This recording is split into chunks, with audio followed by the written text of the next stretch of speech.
तो कल की कथा में आप लोगों ने सुना था, भगवान श्री रामचंद्र जी लक्ष्मण और जानकी जी के साथ श्रृंगबेरपुर पहुंच गए। श्रृंगबेरपुर शाम को पहुंचे और यह समाचार जैसे ही निषाद राज को मिला तो वो पूरे परिवार के साथ, पुरजन के साथ उनके स्वागत के लिए कांवर भर भर के कंद मूल फल लेकर के वहां आए उनका स्वागत करने के लिए। आकर के उनको प्रणाम करते हैं निषाद राज और सारी भेंट सामग्री उनके सामने रख देते हैं और बड़े स्नेह से भगवान को देखते हैं। भगवान उनको भर लेते हैं गोद में। निषाद राज की हिम्मत नहीं पड़ती थी, तो भगवान ने सोचा शायद इनके मन में ये होता हो कि हम नीच जाति के हैं, कैसे इनका स्पर्श करेंगे, है कि नहीं। तो भगवान स्वयं उनको आलिंगन किए और उनके अंदर प्रेम का संचार कर दिया भगवान। निषाद राज ने कहा, प्रभु सब कुछ आपका ही है, धन भी, परिवार भी, जो कुछ हमारे पास है वो सब आपका ही है और आप कृपा करके हमारे साथ चलिए हमारे गांव। उनकी इच्छा थी कि प्रभु श्री रामचंद्र जी उनके घर पर रहे।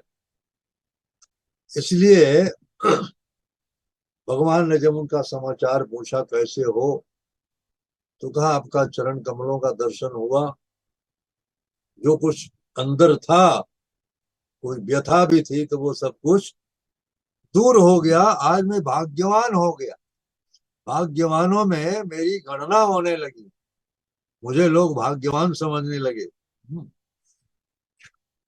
कहते हैं,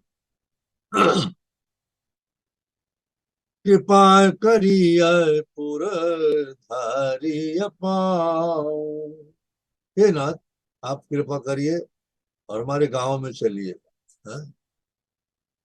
और थापी जनो सब लोग सिहाओ, और मेरा यश बढ़ाइए। आप हमारे गांव में चलेंगे, हमारे घर पर ठहरेंगे, तो हमको भी लोग भाग्यवान समझेंगे और हमारा यश बढ़ेगा। कृपा करके आप ऐसा करिए। भगवान श्री रामचंद्र जी क्या कहते हैं कि हे निषाद राज, हे सखा, पिताजी ने मुझे कुछ और आज्ञा दिया। मैं चल सकता था आपके यहाँ, किंतु पिताजी ने मुझे आज्ञा दिया है वन में रहने के लिए। मैं गांव में नहीं जा सकता हूँ, शहर में नहीं जा सकता, मुझे वन में ही विश्राम करना है, वन में ही रहना है। 14 बरस वनवास दिया गया है मुझे, और वो भी मुनियों की वेश में, मुनियों का व्रत धारण करके। ऐसा नहीं है कि मनमाने ढंग से रहना है, जैसा कहा गया है वैसा ही रहना है। तो मुझे ग्रामवास जो है, ग्रामवास हो, मुझे उचित नहीं है। इसलिए आप इसके लिए दुख मत मानना, मैं नहीं जा सकूंगा गाँव में। तो राम लखन सिया रूप निहारी, श्री रामचंद्र जी, लक्ष्मण जी और सीता जी का रूप देख करके प्रेम से जो स्त्री पुरुष हैं वहां के, वो क्या कहते हैं, कहते हैं कि ते पी तुमा तू कहो सखी कैसे, जिन पठये बन बालक ऐसे। एक सखी कहती है दूसरी से कि हे सखी, कैसे इनके माता पिता हैं, कितने निष्ठुर हैं, कितने निर्दयी हैं, भला ये वन में जाने लायक है? कैसे हैं, उनको जरा भी दर्द नहीं आया, वन में भेज दिया ऐसे सुकुमार बालकों को। तो दूसरी सखी कहती है कि अगर नहीं भेजे होते तो हमारे नेत्रों को इनके दर्शन का लाभ कहाँ से मिलता है कि नहीं। हम तो अयोध्या जा नहीं सकते थे, इनके माता पिता इनको वन में भेजे तो उसका लाभ हमको मिला। हाँ? ऐसी भावना गांव की स्त्रियों की। हाँ? तब निषाद पति उदय अनुमाना, तरु से सुखार जाना। अब रात ही थी, संध्या हो। राज ने सोचा इनके विश्राम के लिए कोई व्यवस्था करनी पड़ेगी। तो अशोक का वृक्ष था, उसके नीचे उन्होंने उचित समझा कि यहाँ इनको आराम से विश्राम करने की जगह है। तो क्या किया निषाद राज ने कि लाई रघुनाथ छाव दिखावा, कहे राम सब भांति सुहावा। श्री रामचंद्र जी को ले जाकर के वो स्थान दिखाया कि प्रभु ये स्थान कैसा रहेगा आपके विश्राम के लिए। भगवान ने कहा बहुत बढ़िया रहेगा, बड़ा आरामदायक स्थान है, कोई चिंता की बात नहीं है। पुरजन करी जोहार घर आए, रघुबर संध्या करण सिधाए। पूर्ववासी लोग जो थे वो भगवान का दर्शन करके अपने अपने घर गए और भगवान श्री रामचंद्र जी अब संध्या वंदन करने के लिए जा रहे हैं। गुह सवारी साथरी दसाई, कुश की सलय मया मृदुल सुहाई। तो निषाद राज ने क्या किया, अशोक के वृक्ष के नीचे पहले कुश बिछा दिया और उसके ऊपर कोमल कोमल पत्ते बिछा दिए। अब क्या करें, यहाँ बिस्तर तो है नहीं। हाँ, बिस्तर पर शयन भी वर्जित है, मुनिवेश मुनि व्रत। हाँ, निषाद राज को ये देख करके बड़ा दुख हो रहा था। और सुंदर कंदमूल फल जो था उसको सजा करके दोने में और पानी वहां पर रख दिया भगवान के लिए। सिय सुमंत्र भ्राता सहिता, कंदमूल फल खाय, शयन कीन रघुवंश मणि, पाय पलोटत भाई। श्री सीता जी के साथ, लक्ष्मण जी के साथ, सुमंत्र जी के साथ जो फलाहार किया उन्होंने, फलाहार करके भगवान विश्राम के लिए लेट गए और लक्ष्मण जी फिर उनका चरण संवाहन करने लगे। हाँ? चरण संवाहन कर रहे हैं, मसाज कर रहे हैं। हाँ?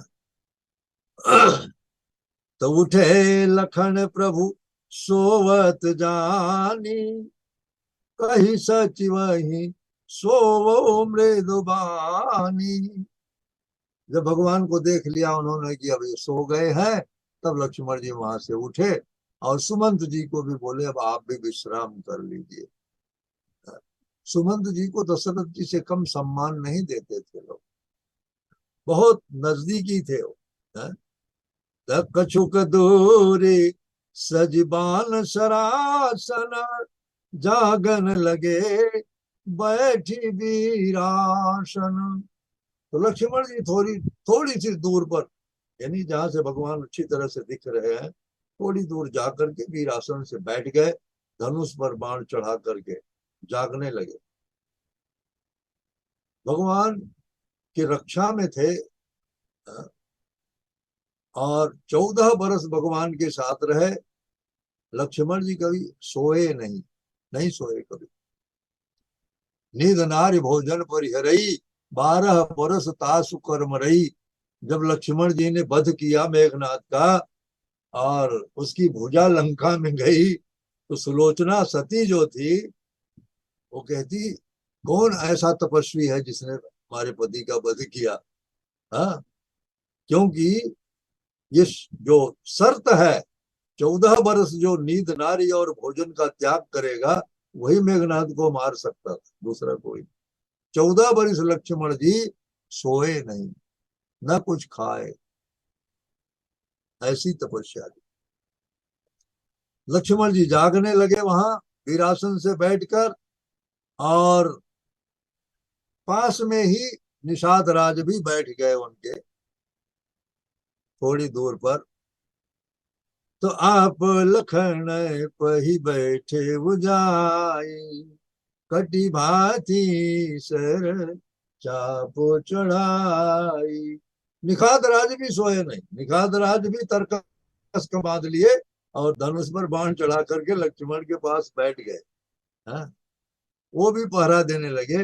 अब आपस में दोनों, हाँ, लक्ष्मण जी और निषाद राज वार्तालाप कर रहे। सोवत प्रभु ही निहारी निषादु। भगवान श्री रामचंद्र जी को सोता हुआ निखात राज ने जब देखा तो बड़ा विषाद हुआ, उसको प्रेम के वशीभूत होकर के बहुत दुख हुआ उसे कि हमारे प्रभु ऐसे आसन पर सो रहे। तन पुलकित था, नेत्रों में अश्रु धारा बह रही थी उनके, और प्रेम के साथ लक्ष्मण से कहते हैं, क्या कहते हैं कि भूपति भवन सुभाय सुहावा। महाराज दशरथ के जो भवन है वो इतने उच्च कोटि के, इतने सुंदर हैं कि देवराज इंद्र की राजधानी में भी ऐसे भवन नहीं है। इतनी सारी सुविधा है। तो मणिमय रचित चारु चौबारे, जनु रहती पति निज हाथ संवारे। उन भवनों का जो सुंदरीकरण था, ऐसा लगता है कि स्वयं कामदेव ने किया था, इतने सुंदर थे। अब उन भवनों के विषय में निखात राज विचार करते, इतने सुंदर सुंदर भवन, तो जहां हर तरह से सुगंधित वातावरण है, इत्र का छिड़काव होता है वहां घरों में चारों तरफ परफ्यूम का, और सुंदर पलंग, सुंदर बिस्तर, सारी सुविधाएं अयोध्या में इनके लिए, तरह तरह के वस्त्र हैं, उपधान हैं। लेकिन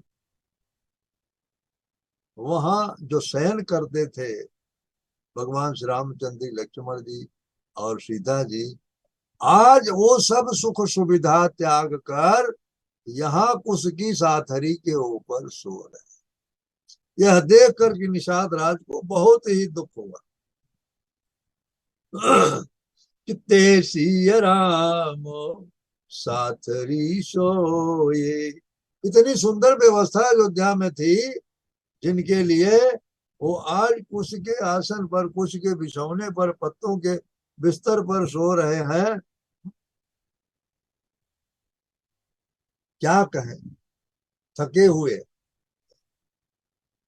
देखा नहीं जाता। निषाद राज बोलते हैं देखा नहीं जाता, कोई भी देखेगा तो उसे बहुत दुख होगा ऐसी स्थिति में। मातो पिता परे जनपुरवासी, सखा सुशील दास रुदासी। माता पिता, परिवार के लोग, गांव के लोग, मित्र और दास और दासियां, ये सारी सुविधा थी, और वो सब इनको प्राण की तरह सुरक्षित रखते थे। सोच लीजिए, प्राण कितना सुरक्षित रहता है शरीर के अंदर, ऐसे लोग उनकी सुरक्षा करते थे। अब आज वही श्री रामचंद्र जी, सीता जी जमीन पर सो रहे, जमीन पर सो रहे। ओ पिता जनक जग विदित प्रभाव। जिसके पिता जनक जी, जिसकी कीर्ति पूरे संसार में विदित है, सब जानते हैं जनक जी। भूपाल मणि कहे जाते हैं, भूपालों में, राजाओं में मणि कहे जाते हैं। और इनके ससुर देवराज इंद्र के मित्र हैं, जिनकी मित्रता देवराज इंद्र से। जब ये स्वर्ग में जाते हैं तो इंद्र इनकी अगवानी करते हैं, स्वागत करते हैं, और अपने आसन पर, अपने सिंहासन पर आधा आसन दशरथ जी को देते हैं। इतना सम्मान देवराज इंद्र करते हैं। रामचंद्र पति शोभय देहि, और श्री रामचंद्र जी जैसा पति जिसको मिला है वो जमीन के ऊपर शयन कर रही है। विधाता की ये कैसी गति है, उल्टी गति है। सिय रघुबीर की कानन जोगु, क्या सियाराम बन के योग्य है? कर्म प्रधान है, मन के योग्य नहीं है, सिर्फ कर्म प्रधान है। जबकि आप जानते हैं भगवान पर कर्म लागू नहीं होते हैं, कर्म फल लागू नहीं होता है। हाँ? गीता में भगवान क्या कहते हैं? न माम कर्माणि लिम्पन्ति न मे कर्म फले स्पृहा, न कर्मों में मैं लिपायमान होता हूँ और न कर्मों में मेरी स्पृहा है।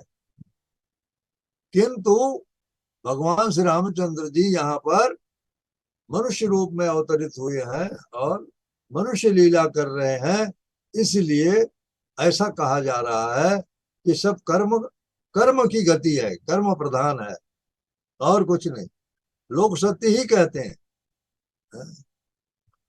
कह नंदिनी मंदमती, कठिन कुटिलपन की ना, जही रघुनंदन जानकी, सुख अवसर दुख दीन। निषाद राज कहते हैं कैकेयी नंदिनी, कैकेयी बहुत गलत काम किया, बहुत गलत काम। और जब इनको सुख भोगने का समय था तब उनको वन भेज दिया, दुख दे दिया इनको। भई दीन कर कुल बिटप कुठारी, सूर्य वंश के वृक्ष के लिए एक कुल्हाड़ी हो गई, कुल्हाड़ी सूर्य वंश के उस वृक्ष को काटने वाली कैकेयी हो गई। कुमति की न सब विश्व दुखारी, कुमति ने, दुर्बुद्धि ने पूरे विश्व को दुखी कर दिया, किसी एक को नहीं, पूरा संसार जिसे भी समाचार मिला सब दुखी हो गए। धन्य हो, धन्य। बोले लखन मधुर मृदुबानी, ज्ञान विराग भगति रस सानी। निखात राज जब अपने मन की बात कह रहे थे तो लक्ष्मण जी बड़े मधुर वाणी में, कोमल वाणी में बोले हो, जिसमें ज्ञान वैराग्य भक्ति और रस सबसे युक्त थी वो वाणी। क्या कहते हैं लक्ष्मण जी? काहू न को सुख दुख कर दाता, और निज कृत कर्मा भोग सब त्राता। कहते हैं लक्ष्मण जी कोई किसी के सुख और दुख का ये नहीं है देने वाला, कोई किसी को सुख दुख नहीं देता है, अपने किए हुए कर्मों का फल सब भोगते हैं। जो हम सुख भोगते हैं वो भी हमारे विगत कर्मों का फल है, जो हम दुख भोगते हैं वो भी हमारे विगत कर्मों का ही फल है। कोई किसी को दुख या सुख नहीं देता है। जोग वियोगा भोग फल मंदा, हितयन हित मध्यम भ्रम फंदा, जन्म मरण जहाँ लगी जग जालो, संपत्ति विपत्ति कर्म रुकालो। लक्ष्मण जी कह रहे हैं संयोग वियोग, भले बुरे भोग, शत्रु मित्र और उदासीन, ये सभी भ्रम के फंदे हैं और कुछ नहीं, मोह है, सब भ्रम के फंदे हैं, इल्यूजन जिसको कहते हैं। जन्म मृत्यु संपत्ति विपत्ति कर्म और काल, जहां तक जगत के जंजाल हैं, धरणी धाम धनो पुर परिवारो, शरग नरक जलगी व्यवहारो।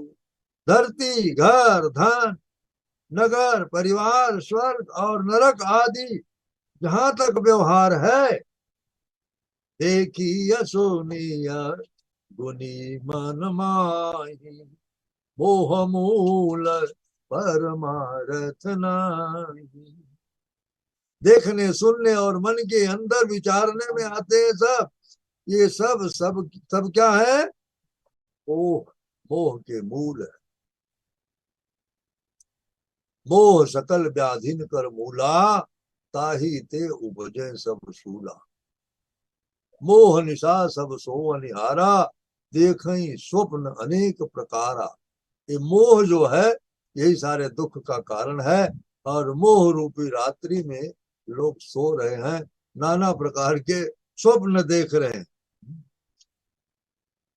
तो सपने हो भिखारी नृप, रंक नाकपति हो, जागे लाभ न हानि गच, तिमि प्रपंच जिय जोई। स्वप्न कोई राजा भिखारी बन जाए, स्वप्न में कोई राजा भिखारी बन जाए और कोई दरिद्र राजा बन जाए स्वप्न में, जागने पर क्या लाभ है? जागने पर तो वो जो है, जैसा है, जहां है वही है। हा? जो सपने स्वर सिर काटे कोई, बिन जागे दुख दूर न होई। स्वप्न में कोई अगर गला काट दे, तो जब तक वो निद्रा में है, स्वप्न में है, तब तक दुखी रहता है, गला कट गया, गला कट गया। लेकिन जब निद्रा खत्म होती है, जाग जाता है, तो फिर कुछ नहीं है, वैसे ही है। स्वप्न देखते हैं लोग ना। हम जंगल में जा रहे हैं, हमको हाथी खदेड़ लिया, हम भाग रहे हैं, भागते भागते वृक्ष के ऊपर चढ़ गए और हाथी वृक्ष के नीचे आ गया। हाथी लगा उसको हिलाने। अब हम भय से एकदम व्याकुल हैं, कभी कभी चिल्ला भी देते हैं, है कि नहीं? जोर से चिल्ला देते हैं। पास पड़ोस में सोने वाला बोलता है, क्या हुआ, क्या हुआ, है? आवाज भी निकल जाती है। किंतु जब जगा देते हैं तो ना वहां हाथी है, ना जंगल है, ना कुछ। ऐसे ही मोह रूपी निशा में, रात्रि में सब सो रहे हैं। यही दुख और सुख है, मोह, और कुछ नहीं है।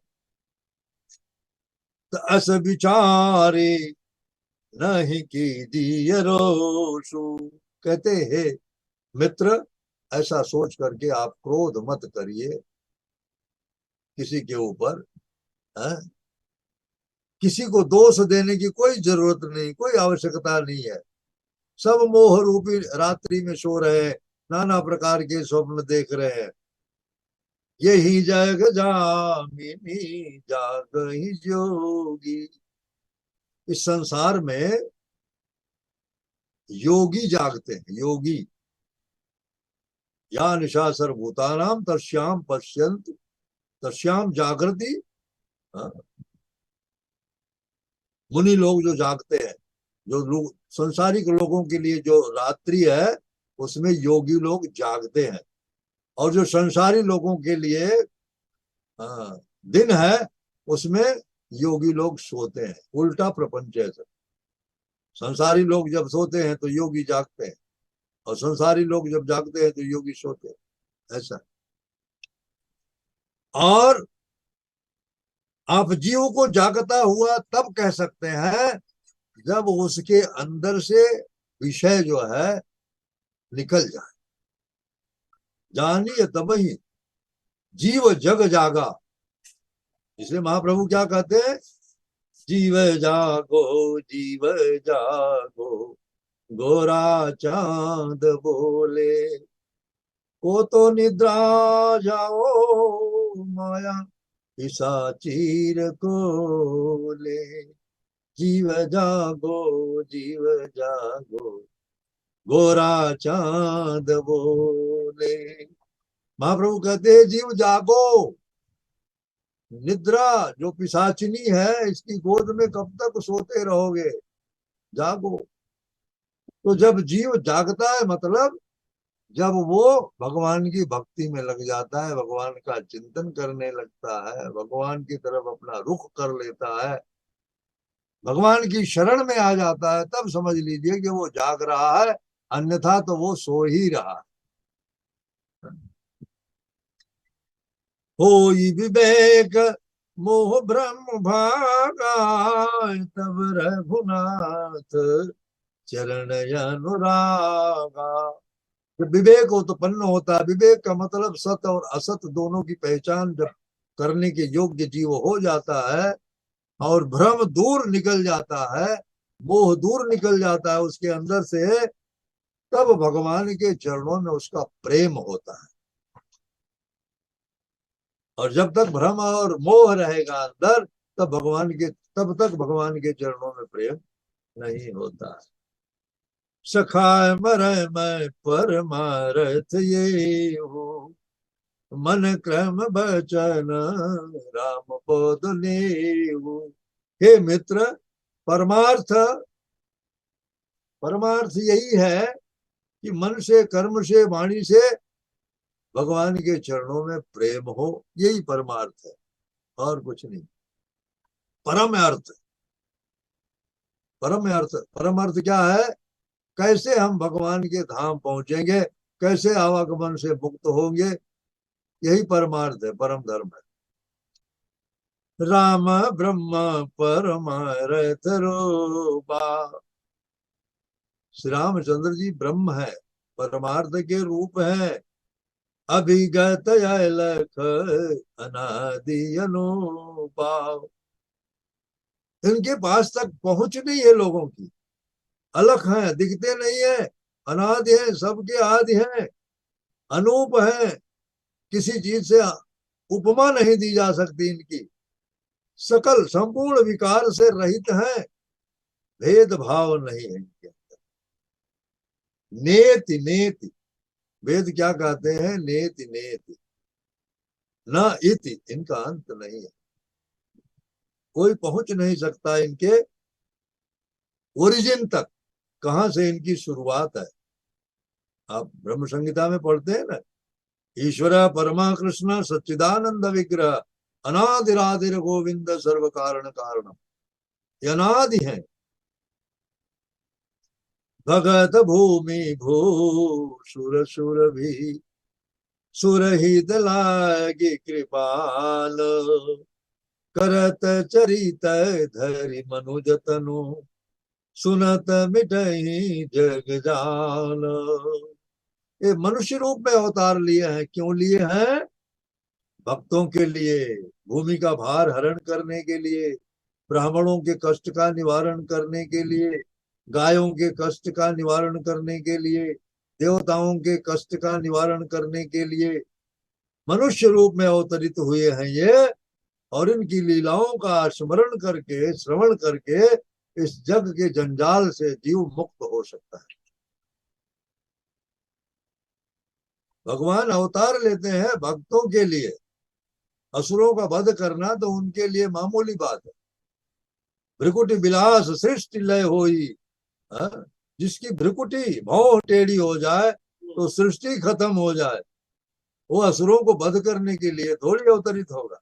भगवान अवतार लेते हैं भक्तों की प्रार्थना पर, भक्तों को आनंद देने के लिए आते हैं और लीला करते हैं।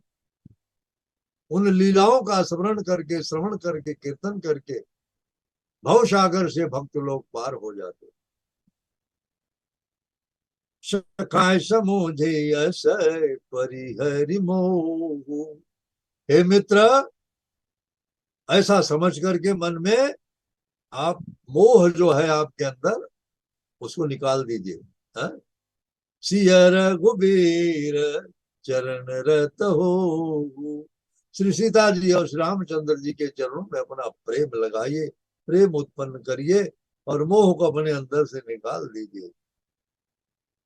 आप श्री रामचंद्र के चरित्र का वर्णन करते करते आपस में चित्ता मदगद प्राणा बोधयंता परस्परम कथयंत माम नित्यम तुष्यंत चरमंत च।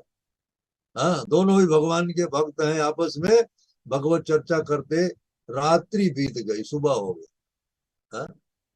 सुबह हो गई तो सकल शौच करी राम नहावा, असुचि सुजान बट क्षीर मंगाओ। तो भगवान जो है नित्य क्रिया से निवृत्त होकर के, पवित्र होकर के, हाँ, वो तो नित्य शुद्ध है, नित्य पवित्र है। हाँ, वो पवित्र कभी होते ही नहीं है। स्नान करना न करना उनके लिए कोई खास चीज नहीं है, किंतु मनुष्य रूप में लीला कर रहे हैं, इसलिए दिखा रहे हैं। हाँ, पवित्र हुए, शुचि हुए, और बट वृक्ष का दूध मंगवाया उन्होंने। बट वृक्ष, बरगद जिसे कहते, कहीं कहीं बट कहते हैं, बड़ कहते हैं, उसका दूध मंगवाया, और खुद लक्ष्मण जी की जटा बनाए, दूध लगा करके, बट वृक्ष का दूध लगा के। उससे क्या होगा, जो लट पड़ जाएगी, जो अभी बाल जो बिखरे हुए हैं, बाल से बाल सटे हुए नहीं है, अब तपस्वी वेश बनाना है उनको एकदम से। हाँ, लट, एकदम लट हो जाए, दूध से सारे बाल जो है आपस में सट जाए, और इस प्रकार से वो जटा बनाते हैं अपनी भी, और लक्ष्मण जी की। निखाद राज से नहीं देखा जाता इतने सुंदर बाल भगवान के।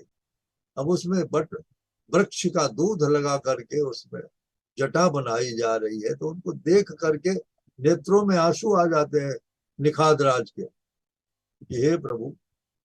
आपने सुना होगा, पढ़ा होगा, महाप्रभु चैतन्य जी का बाल जब देखा था, वो हरिदास नापित नाई जो था, वो काटने को तैयार नहीं होता, इतना सुंदर बाल, कैसे काटूं इसको भगवान के।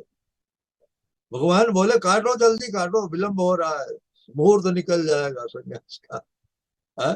बहुत आग्रह किए, तब जाके वो उस तरह चलाया महाप्रभु चैतन्य जी के बालों को। तो भगवान के ऐसे बाल घुंघराले देख करके निषाद राज की आंखों में आंसू छा गए। हृदय दाहती बदन मलिना, मुख मलिन हो गया, हृदय जलने लगा। और क्या कह रहे हैं कि नाथ कहे ऐसे कौशल नाथ, तीरथ जाओ राम के साथ। सुमंत जी को भी बड़ी पीड़ा हुई देख करके। सुमंत जी ने कहा, हे नाथ, महाराज दशरथ ने कहा है रथ ले करके जाओ, 2-4 दिन इनको वन में घुमा करके और वापस लेके आओ, यही आदेश महाराज का है। हा? तो बन दिखाई सुरसरी हवाई, आने फेरी बेगी दो भाई। बन दिखा दो, गंगा स्नान करा दो, और दोनों भाइयों को, जानकी जी को साथ में लेकर के फिर वापस अयोध्या आ जाओ, हो गया वनवास पूरा। उनका कहने का तात्पर्य है, लखन राम सिया आने फेरी, संशय सकल संकोच निवेरी। हर तरह का संशय संकोच दूर करके, सुमंत जी आप बिल्कुल निसंकोच उनको कहना, महाराज का ऐसा आदेश है, आप वापस चलिए अयोध्या। नृप अस कहु गोसाई, जस कहीं करहु बलि सोई। कर बिनती पायन परयो, दीन बाल जिम।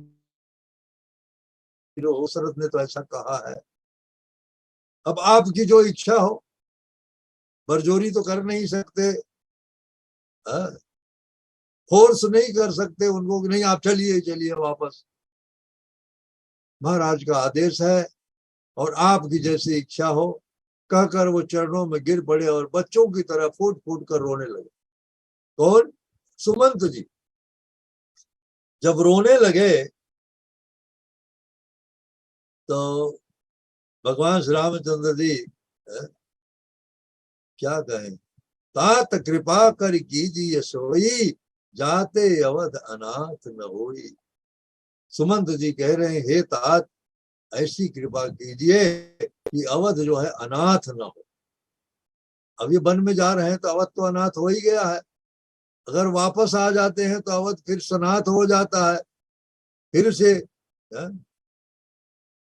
उठाया भगवान श्री रामचंद्र जी ने, सुमंत्र जी को उठाया और कहा कि आप तो धर्म के ज्ञाता हैं, जानते हैं सब, और माता पिता के समान हैं आप हमारे, आप भला बताइए ऐसा करना उचित होगा क्या।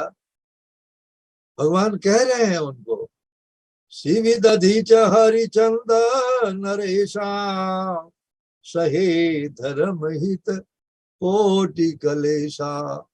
शिवी दधी जी हरिश्चंद्र धर्म का पालन करने के लिए नाना प्रकार के कष्ट सहे।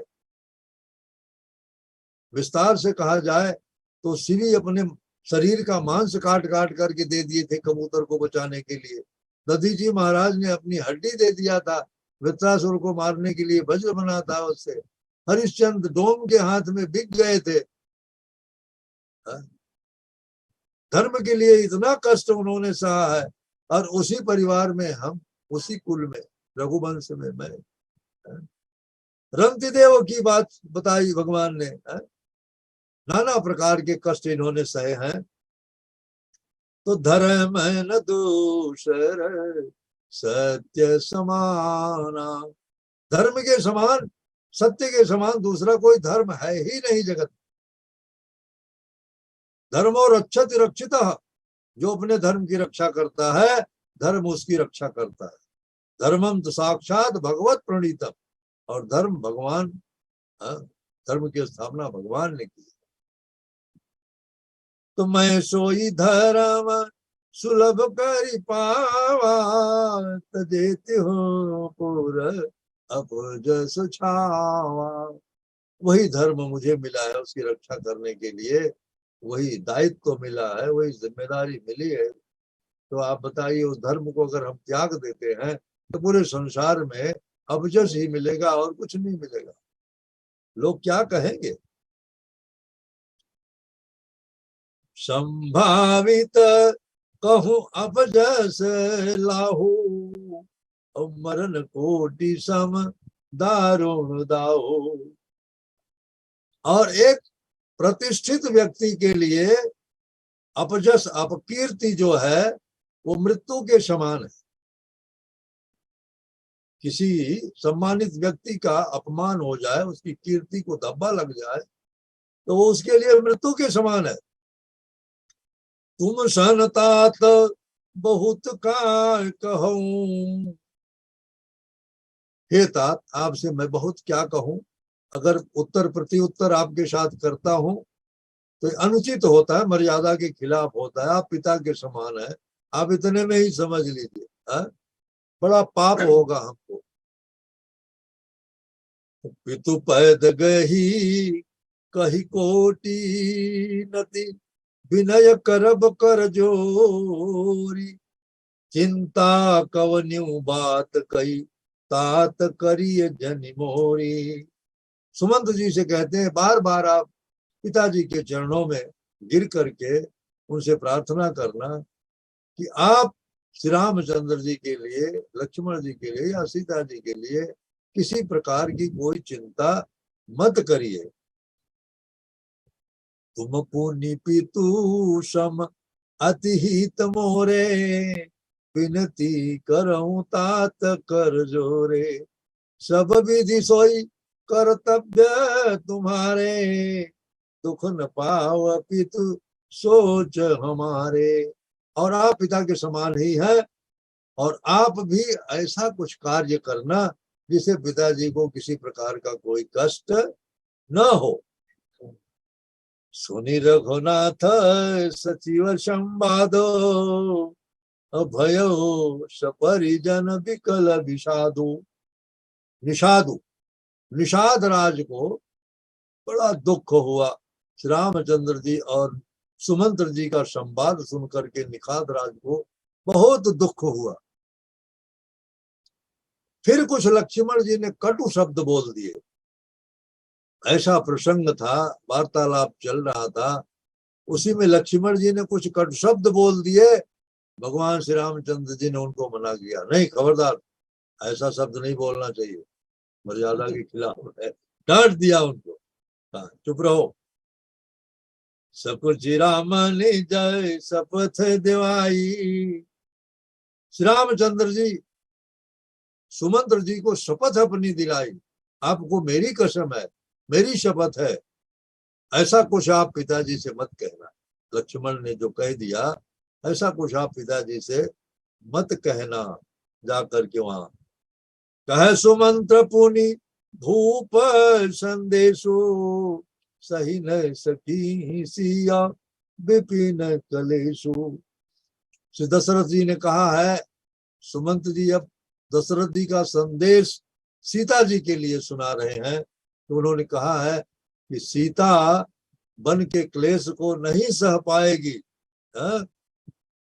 इसलिए उसको अयोध्या वापस लेके आना।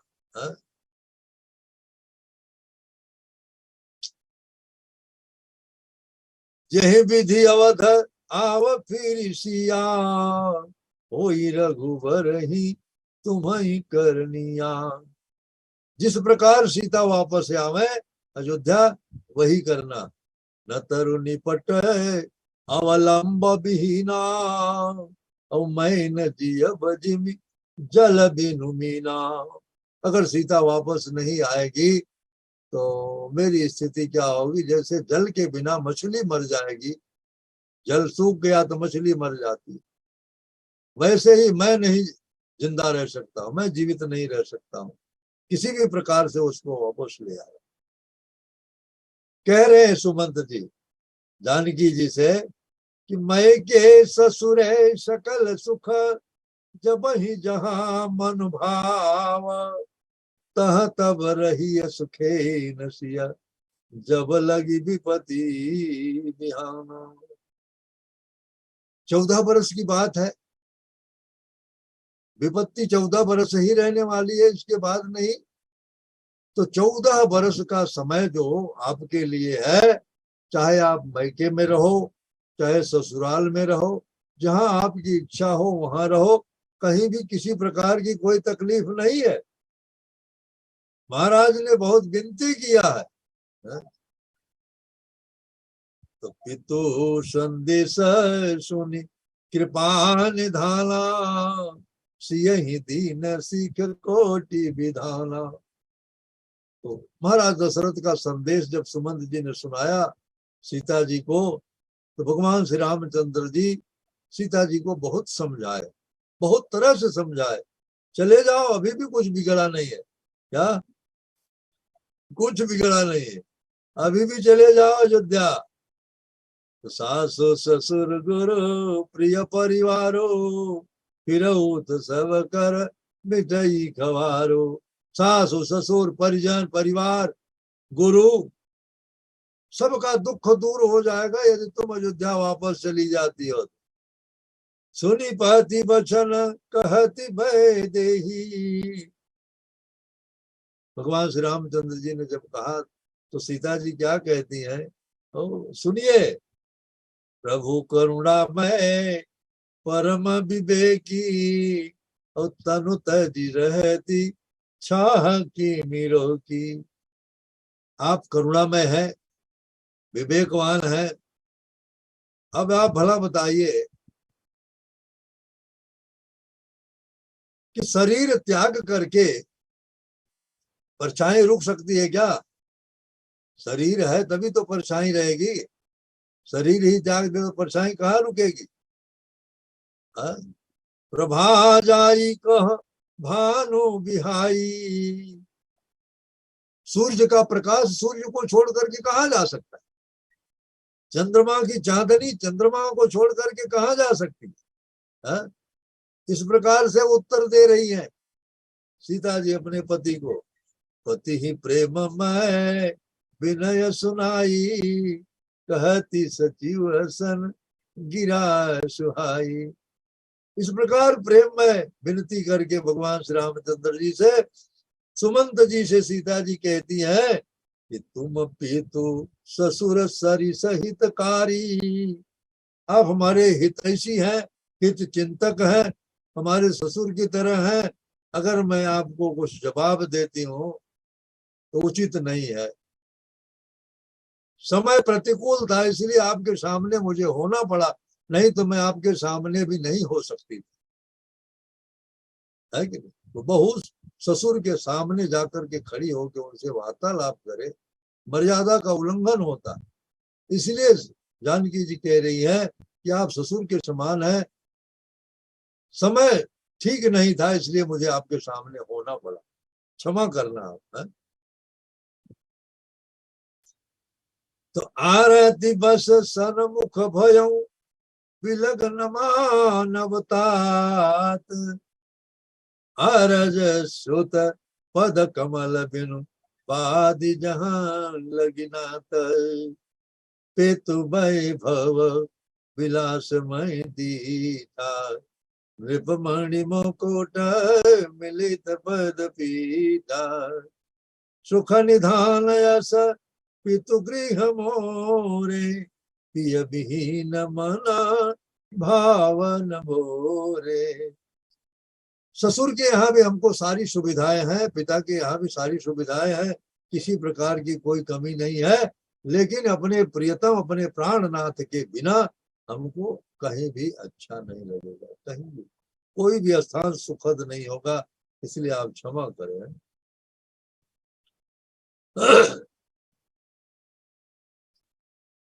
ससुर एतादृश अवध निवासो, प्रिय परिवार मातु समसासो, बिनु रघुपति पद पदम परागा, अमोहि क्यों सपने सुखद न लागा। ये सारे परिवार के लोग, ससुर सासु और संबंधी जितने हैं, ये भगवान श्री रामचंद्र जी के बिना, बिना प्रियतम के कोई भी सुखद नहीं लगेंगे, सब दुखद ही लगेंगे।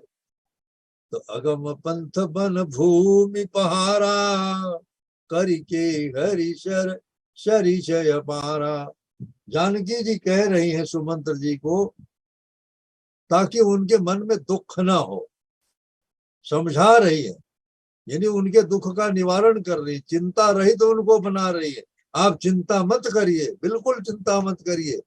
अगम जो रास्ता है, वन भूमि पहाड़ हाथी सिंह, तालाब नदी जितने भी हैं, कोल किरात कुरंग विहंगा, वही सब सुखद प्राण पति संगा।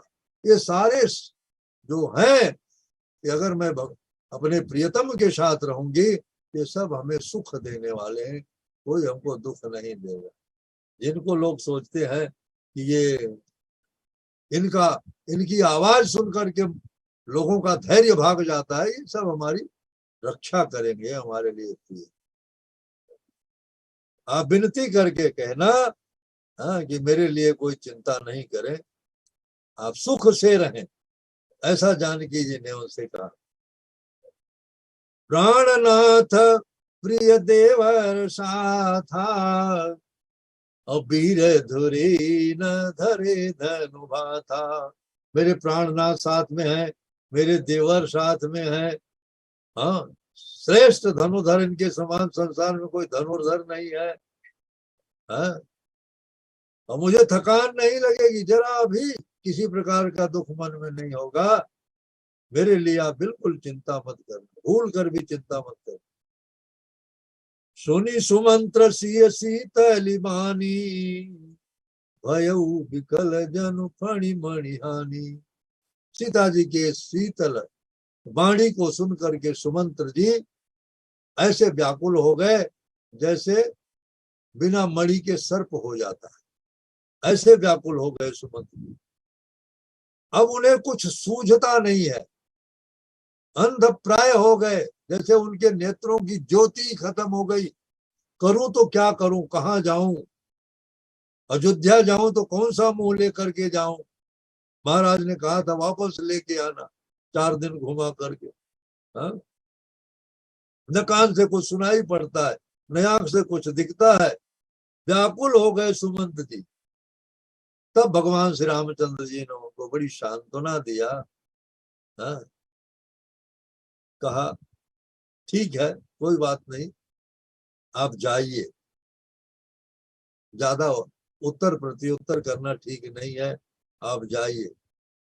बेटी जाई नहीं राम रजाई। श्री रामचंद्र जी की आज्ञा भी वो मेट नहीं सकते, आज्ञा का उल्लंघन भी नहीं कर सकते। वो कह रहे हैं कि आप जाइए, तो आज्ञा का भी उल्लंघन नहीं कर सकते हैं। कर्म की गति जो है कठिन है, क्या कहें, कुछ बस नहीं चलता। सुमंत्र जी कहते हैं राम लखन सिया पद सिर नाई, फिरे पड़ी के जिमी मूर गवाई। श्री रामचंद्र जी और लखन लाल जी के चरणों में सिर झुका करके प्रणाम करके वो ऐसे वापस जा रहे हैं जैसे कोई व्यापारी अपना मूलधन गंवा दिया। मूलधन गंवा करके व्यापारी जब लौटता है तो वो शोक मग्न होता है। वैसे ही दशा जो है सुमंत्र जी की है। वापस लौटे। रथ हाँ क्यों है राम तन हेरी हेरी है नाई, देख निषाद विषाद बस धुनई शीस पछताही। रथ को हाँकना शुरू किया जब सुमंत्र जी ने, तो घोड़े भगवान की तरफ देख करके हिनहिनाते। जो घोड़े रथ में थे वो घोड़े भगवान की तरफ देख करके हिनहिनाते और विलाप करते हैं। निषाद राज को उन घोड़ों की दशा देख करके बहुत दुख होता। हे प्रभु, क्या कहा जाए। जासु वियोग विकल पशु ऐसे, प्रजा मातु पितु जीव ही कैसे। जिसके वियोग में पशु की ये स्थिति है, पशुओं की ये दशा है, तो प्रजा और उनके माता पिता कैसे जीवित रहे।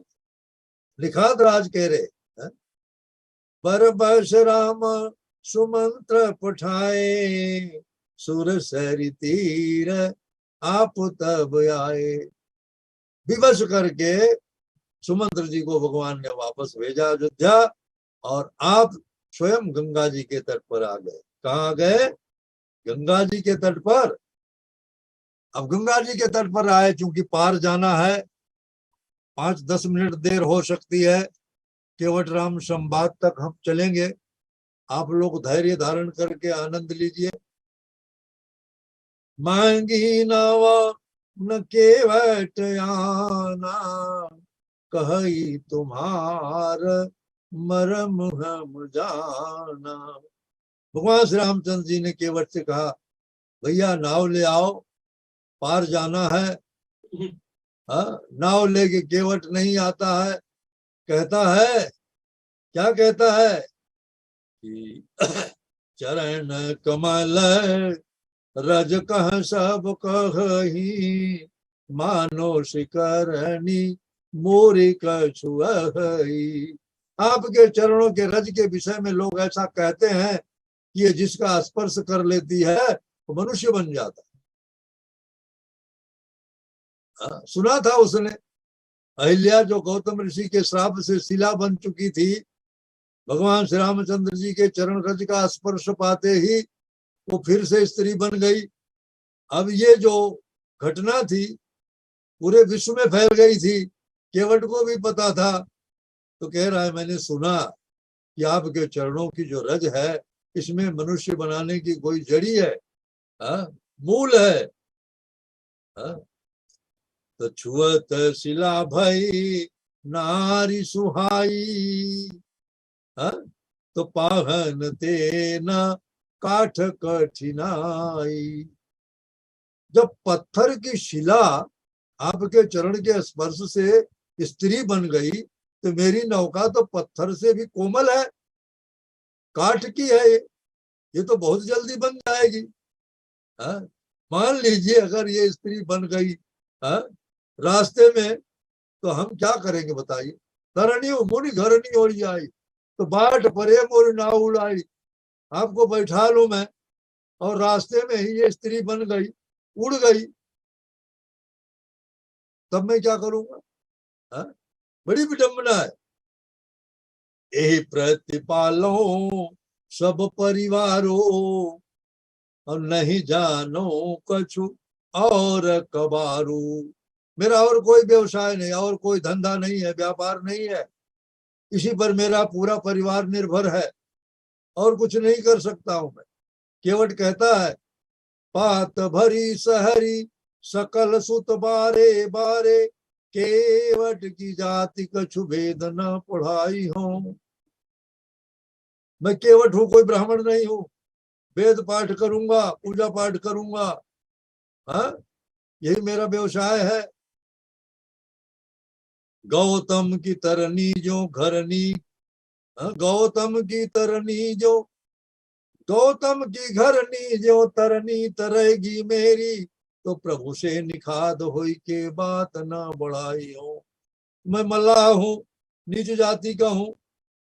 अगर मेरी नौका स्त्री बन गई तो मैं आपसे झगड़ा थोड़ी करूंगा। हे प्रभु, इसलिए यदि आपको जाना ही है पार, तो आपको चरण धुलाना पड़ेगा। क्या? चरण धुलाना पड़ेगा। जब प्रभु पार अवश्य गाच हो, तो पद पदम पखारन कहू। अवश्य ही यदि पार जाना चाहते हैं आप, तो फिर चरण धोने की हमको आज्ञा दीजिए। और नहीं धुलाना है तो दूसरा विकल्प है, यहां से थोड़ी दूर चल करके मैं आपको दिखा देता हूं, कमर तक ही पानी है, अब आप ऐसे ही चले जाओ, नाव की भी जरूरत नहीं पड़े। गंगा पार कर लीजिए आप ऐसे, कमर तक ही पानी है, मैं दिखा देता हूं आपको। केवट ऐसे भी बोलता है। और यदि आपको नाव से ही जाना है तो फिर आपको चरण कमल धुलाना पड़ेगा। यही केवट पूर्व जन्म में कच्छप था, भगवान क्षीर सागर में शयन कर रहे थे, लक्ष्मी जी उनके चरण सम्माहन कर रही थी, शेष सैया पर भगवान सोए थे, और कच्छप जो है वो भगवान का चरण छूने जा रहा था, तो शेष जी फुफकार रहे थे, उसको आने नहीं दे रहे। भगवान उसके प्रेम को समझ रहे थे। उन्होंने कहा कोई बात नहीं, अभी तो तुमको छूने का भी अवसर नहीं मिल रहा है, लेकिन अगले जन्म में तुमको चरण धोने का भी अवसर मिलेगा। है? तो वही कच्छप जो था इस जन्म में केवट बना है, और भगवान इस समय उसके सामने है। पद कमल धोई चढ़ाई नाथ, नाव उतराई चहो। सिर्फ आपका चरण धोऊंगा, आपसे उतराई नहीं मांगूंगा, आप चिंता मत करो, पैसा मत देना हमको उतराई का, खाली चरण धुलाओ। मोहि राम राव रियान दशरथ, शपथ सब साची कहो। आपकी सौगंध, दशरथ जी की भी सौगंध कहते, बरुतीर मारहि लखन पे, जब लगी न पाय पखारी हो। भले ही लक्ष्मण जी मुझे, मेरे ऊपर बाण चलावे, लेकिन जब तक मैं चरण नहीं धोऊंगा, तब तक नाथ आपको पार नहीं उतारूंगा। चढ़ई न देव नैया राम, बिना पग धोए। किसी संत ने बहुत सुंदर गाया, चढ़ई न देव नैया राम, बिना पग धोए। बिना चरण धोए आपको नाव पर नहीं चढ़ाऊंगा। लेकिन अब भगवान को देर हो रही थी। अब भगवान देखते हैं सीता जी और लक्ष्मण जी के तरफ, क्या कहते हैं, सुनी के वट के बैन, प्रेम लपेटे अटपटे। प्रेम से सनी हुई अटपटी बात सुन करके भगवान लक्ष्मण जी और सीता जी की तरफ देखते हैं। अब बोलो, अब क्या करें? उस समय तो इसको चरण छूने नहीं दिए थे, अब ये चरण धोने के लिए जिद करके बैठा है, अब क्या करे? अब आप लोग बताओ, धुलवावे कि नहीं धुलवाओ? सुन के वट के बैन प्रेम लपेटे अटपटे, बिहसे करुणा ऐन चितई जानकी लखन तन। लक्ष्मण और जानकी की तरफ देख करके मुस्कुराए भगवान। अब आप लोग बताओ क्या करें? तो इशारों इशारों में श्री सीता जी ने भी और श्री लखन लाल जी में कह दिया, धुला लो भैया, कोई बात नहीं, हमें कोई आपत्ति नहीं, धुला लो। तब कृपा सिंधु बोले हो सुकाई। मुस्कुरा करके भगवान श्री रामचंद्र जी कहते हैं कि हे केवट, तुम वही करो जिससे तुम्हारी नाव सुरक्षित रहे, लेकिन बेगियानु जल पाए पखारो, होत विलंब उतारी अपारो। देर हो रही है, जल्दी ले आओ जल, जल्दी धो, विलंब मत करो। क्यों? भगवान को ये भी डर लग रहा था कि जल्दी गंगा पार हो जाए, कहीं अयोध्या वाले वापस पहुंच गए यहाँ तो हमको बहुत विवश करेंगे वापस जाने के। अब विचार करो, गोस्वामी जी लिखते हैं कि जिसके नाम का एक बार स्मरण करने से लोग भवसागर पार हो जाते हैं, जिसके नाम का एक बार स्मरण करके लोग भवसागर पार हो जाते। भागवत में लिखा है, आपन्न संस्कृति घोरा यन नाम विवशो गृणन तथा सद्यो विमुच्येत यद विभेद स्वयं भयम। विवश होकर भी एक बार भगवान का जो नाम लेता है वो तुरंत मुक्त हो जाता है आवागमन के चक्र से। अब वही प्रभु केवट के अधीन है गंगा पार करने के लिए। जिसका नाम भवसागर पार करा देता है वो गंगा पार करने के लिए केवट के ऊपर निर्भर है। तो जही पग किया तिहु पगते थोरा। जिसने संसार को 3 पग से भी कम कर दिया, नाप लिया भगवान वामन ने। एक पग में पूरा भूमंडल नाप लिया, नीचे के लोग नाप लिया, दूसरे पग से पूरा ब्रह्मलोक तक पहुंच गए, नाप लिए। वही प्रभु केवट के ऊपर इस समय निर्भर है, केवट पार करेगा तो पार होंगे। तो क्या किया केवट ने? कठवत में पानी ले आया। इसमें काठ का बर्तन, कठवत के थाली की तरह होता है। आप लोगों ने शायद कोई जो ज्यादा उम्र वाले हैं बचपन में देखे होंगे, पहले काठ की कठवत होती थी। प्राय है गाँव में, घर में तो हम लोग तो गांव के हैं तो हमको पता है, कठवत काठ का बर्तन होता था, घर में वापरते थे उसको। तो केवट के पास भी काठ का बर्तन था, थाली थी, उसमें पानी भर करके गंगा जी से ले आए गंगा जल। अब कई लोग कहते हैं केवट काठ की कठवत में इसलिए पानी लेके आया, परीक्षा ले रहा था भगवान की, अगर उड़ना होगा तो ये कठवत उड़ जाएगी, मेरी नाव तो बच जाएगी। कई लोग ऐसा करते हैं, है कि नहीं? परीक्षा लेने के लिए वो काठ के बर्तन में जल ले आया और उसमें भगवान का चरण धोने के लिए। लेकिन ऐसी बात नहीं, केवट को प्रेम था और केवट के पास उसके अलावा दूसरा कोई स्टील, पीतल, तांबे का बर्तन नहीं था उस समय, काठ का ही बर्तन था, इसलिए कोई शंका नहीं करना चाहिए। है? तो भगवान ने कहा ठीक है भैया धो लो। तो जब केवट धोने लगा, गंगा जल का स्पर्श हुआ भगवान श्री रामचंद्र के चरणों से, तो गंगा जी का उद्गम स्थान है, भगवान का चरण नख जो है उसी से गंगा जी प्रकट हुई थी। अब गंगा जी को जब वो स्थान देखने को मिला तो वो भी अपने आप को धन्य हो गई। गंगा जी अपने उद्गम स्थान को देख करके वो भी धन्य हो गई। धोया, बड़े प्रेम से धोया, खूब अच्छी तरह से धोया, जल्दबाजी नहीं किया, केवल खूब अच्छी पद पखारी जलपान करी आप सहित परिवार। चरण धोया, चरण अमृत लिया, खुद भी पिया, पूरे परिवार को पिलाया। पहले अपने पूर्वजों को पार किया इस भवसागर से, पितर पार कर, पितरों को पार किया, फिर प्रभु को ले जाकर के गंगा पार। हाँ, पितर पार कर प्रभु ही पुनि मुदित गयो लई पार। पार गंगा जी करके केवट नाव से उतरता है।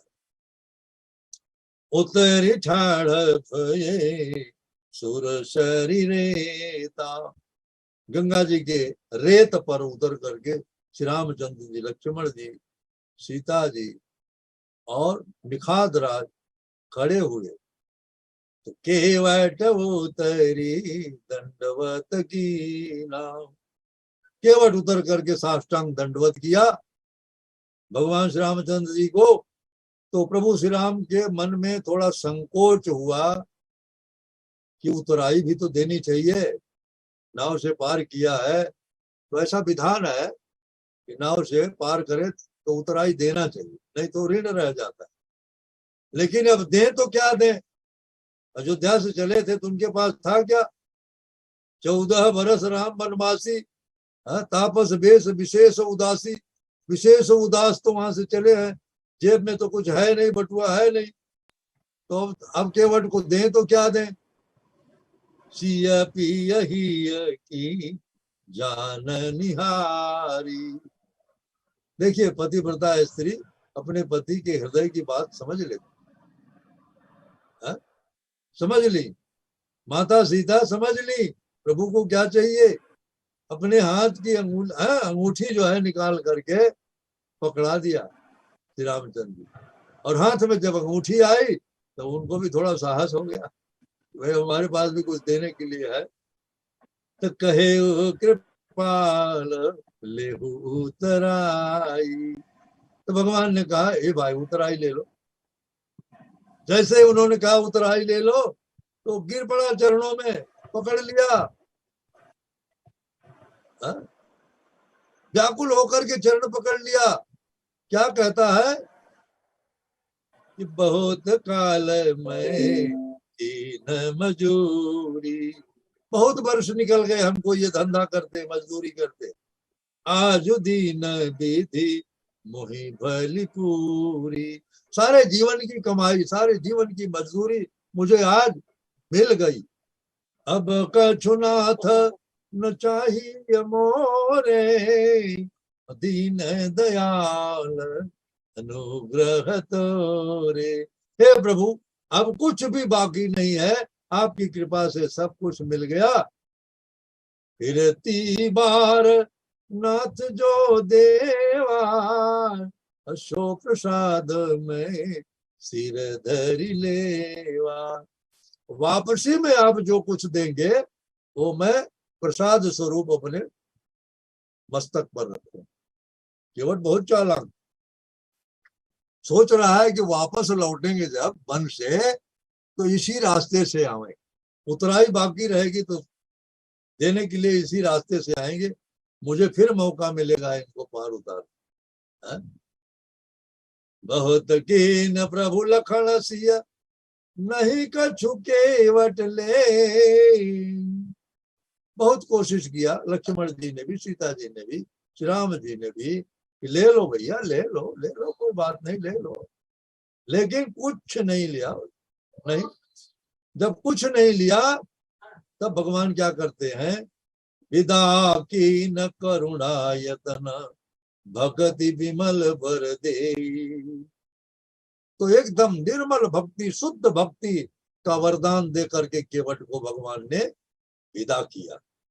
यह है भगवान की महत्ता। जब कुछ नहीं मांगते हैं कोई, तो भगवान उसको भक्ति देते। जैसा कि हिरण्यकशिपु का वध किया नृसिंह भगवान ने, तो प्रहलाद महाराज से पूछा, प्रहलाद कुछ मांग लो। तो प्रहलाद जी ने कहा कि मैं व्यापारी हूँ, व्यापार किया हूँ, मैंने आपकी थोड़ी सी भक्ति किया हूँ, उसके बदले में मैं आपसे कुछ मांग लूं। नहीं नहीं बेटा, मैं जब प्रसन्न होता हूँ तो वरदान देता हूँ, कुछ देता हूँ, मांग लो बड़ी इच्छा से। कहा ठीक है, आपको देना है तो मुझे निष्काम भक्ति दे, निष्काम वर दे दो, मेरे अंदर किसी चीज की कामना न रहे, कोई कामना रहित हो जाऊं। भगवान ने कहा वो तो है ही, तुम्हारे पास किसी वस्तु की कामना नहीं है, और कुछ मांग लो। तो कहा मेरे पिताजी ने बहुत कुछ भला बुरा आपको कहा है पूरे जीवन भर, है उनकी दुर्गति ना हो। तो भगवान ने क्या कहा मालूम? कहा जिस कुल में तुम्हारे जैसा भक्त जन्म लेगा, 21 पीढ़ी आगे की पीछे की, वो सब तर जाएगी, उसकी दुर्गति हो ही नहीं सकती। बोलिए राघवेंद्र सरकार की जय।